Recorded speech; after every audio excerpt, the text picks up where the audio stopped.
Bom dia, boa tarde e boa noite. Dia 14 é o Dia Internacional dos Resíduos de Equipamentos Eletrónicos e também o dia em que a Microsoft decidiu que deixaria de fazer atualizações de segurança para o Windows 10. Com isto, estima-se que cerca de 400 milhões de computadores vão ficar obsoletos, criando hasta uma catástrofe ecológica, porque o equivalente a 32 mil torres Eiffel serão necessárias para fazer os novos portáteis ou para substituir os que já existem, e os que já existem, em grande parte dos casos, terão de ser deitados fora.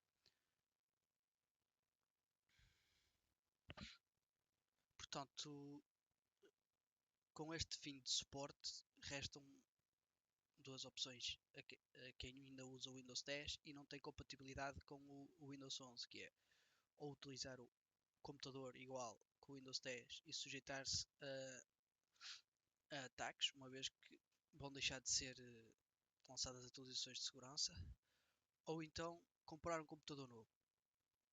Mas como cada pessoa deve ter direito a usar aquilo que é seu, eu vou aqui falar de duas possibilidades para usar o, para vocês usarem o vosso computador na mesma. Uma das soluções é usar o Rufus para contornar os requisitos do Windows 10 e assim poderem usar o Windows, desculpa, os requisitos do Windows 11 e assim poderem usar o Windows 11 no vosso computador. O grande problema desta solução acaba por ser o próprio Windows 11, porque é um sistema operativo pesado e em computadores mais antigos vai acabar por ser muito lento. E outra das grandes preocupações do Windows 11 tem sido as crescentes preocupações com a privacidade. Como podem ver aqui, não se sabe o que é que a Microsoft faz com os nossos dados e no que toca ao treino da IA, ou seja, podem estar a usar todos os dados que produzimos a usar o computador Windows, podem ser usados para treinar o Microsoft Copilot. Outro dos problemas é o Microsoft Recall, que vem já instalado com o Windows 11 e basicamente vai tirando prints ao ecrã do computador. Mesmo com alguns dos problemas já resolvidos pela Microsoft, não deixa de ser um bocado. Não, eles não deixam de violar a privacidade do utilizador. Portanto, a segunda solução que vos apresento é migrar o sistema operativo e passarem a utilizar o Linux. O Linux é gratuito, é open source, ou seja, vocês conseguem ver todo o código que lá está e as atualizações são contínuas. É um projeto em desenvolvimento. Não vos acontecerá o mesmo que acontece com o Windows 11, em que vos dizem que vocês têm que atualizar para uma coisa nova e vão ter de deixar usar os vossos computadores. É muito mais leve do que o Windows 11 e dá uma vida nova a qualquer computador, seja o computador mais antigo, seja um computador mais recente. Os grandes problemas do Linux são para quem tem gráficas da Nvidia. Os drivers das gráficas da Nvidia continuam a ser chato de configurar no Linux, apesar de já haver mais soluções de, de drivers open source, mas continua a ser chato de utilizar. O outro grande problema é que grande parte do software proprietário, como por exemplo o Office 365 e o Adobe, que são usados no âmbito profissional, não são compatíveis com o Linux.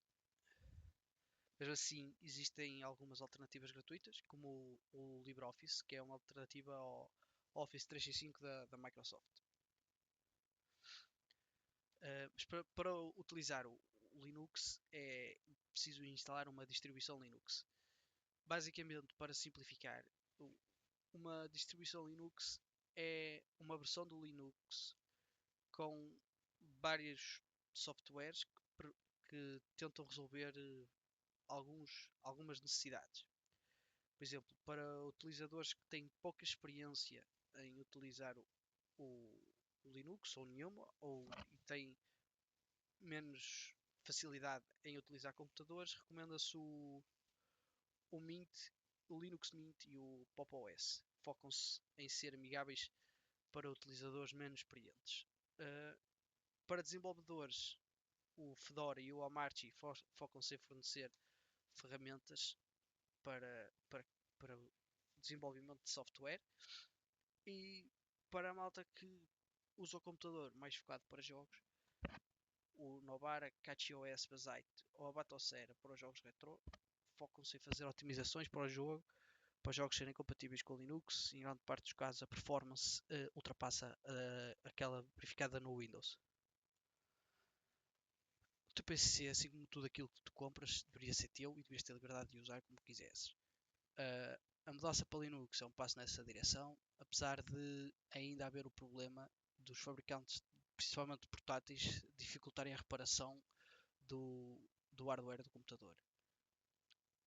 Caso queiras saber mais sobre este problema, podes visitar a Right to Repair Europe. Todos os links usados neste vídeo estarão na descrição e obrigado.